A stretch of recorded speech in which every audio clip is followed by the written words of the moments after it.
ব্রহ্মবৈবর্ত পুরাণ ব্রহ্মখণ্ডের ষষ্ঠ অধ্যায়। দেব শঙ্কর বলছেন, হে বরদাতা,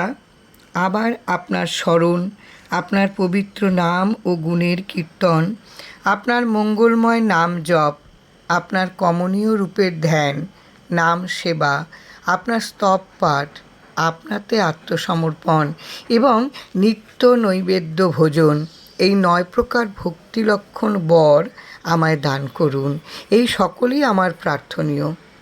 হে বিভু, মুক্তিবিদ পণ্ডিতগণ, ঈশ্বরের মতো সরবিধ ঐশ্বর্যের ভোগী হওয়া যায়। গোলকে বাস, ঈশ্বরের রূপ ধারণ, ঈশ্বরের নিকট অবস্থান, ঈশ্বরের সমতা, ঈশ্বরে লীন হয়ে যাওয়া, এই 6 প্রকার যে মুক্তির কথা বলেছেন, অনিমা অর্থাৎ অতি সূক্ষ্ম ধারণ শক্তি বা লঘিমা, যে শক্তিতে লঘু হয়ে আকাশে ওঠা যায়, প্রাপ্তি, যার দ্বারা কিছুই অপ্রাপ্য থাকে না, যথেচ্ছাচার, সর্বোৎকৃষ্টতা, ঈশ্বরত্ব, যার দ্বারা ইন্দ্রিয়াদি বশ করা যায়, ও কামাবসায়িতা অর্থাৎ যে শক্তি দ্বারা সকল অভিলাষী ত্যাগ করা যায়, এই 8 প্রকার ঐশ্বর্য আর সর্বজ্ঞতা, দূরদর্শিতা, পরকায় প্রবেশন শক্তি, বাক্যসিদ্ধি, কল্পবৃক্ষত্ব অর্থাৎ যার দ্বারা সকলের প্রার্থনা পূরণ করা যায়, সৃজন ও সংহারের ক্ষমতা, অমরত্ব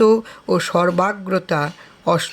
অষ্টাদশ সিদ্ধি ও যোগ তপস্যা, সর্বপ্রকার দান ও ব্রত, সকল যশ কীর্তি, সত্যবাদিতা ও অনশনাদি, সকল রকম ধর্মকার্য, সকল তীর্থে পরিভ্রমণ ও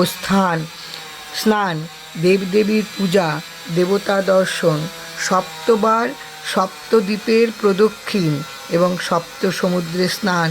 সকল প্রকার স্বর্গদর্শন, ব্রহ্মত্ব, রুদ্রত্ব, বিষ্ণুত্ব প্রভৃতি সকল প্রকার পদসকল অর্থাৎ এই সকল হতেও যে সকল পদার্থ আছে, হে সর্বেশ্বর, তাদের মধ্যে ও পূর্বোক্ত সকলের মধ্যে আপনার ভক্তি ষোড়শাংশে যোগ্য নয়। অর্থাৎ আপনার প্রতি ভক্তি থাকলে যে প্রকার সুখ লাভ করা যায়, সে প্রকার সুখ আর কিছুতেই পাওয়া যায় না। জয় রাম, জয় রাম।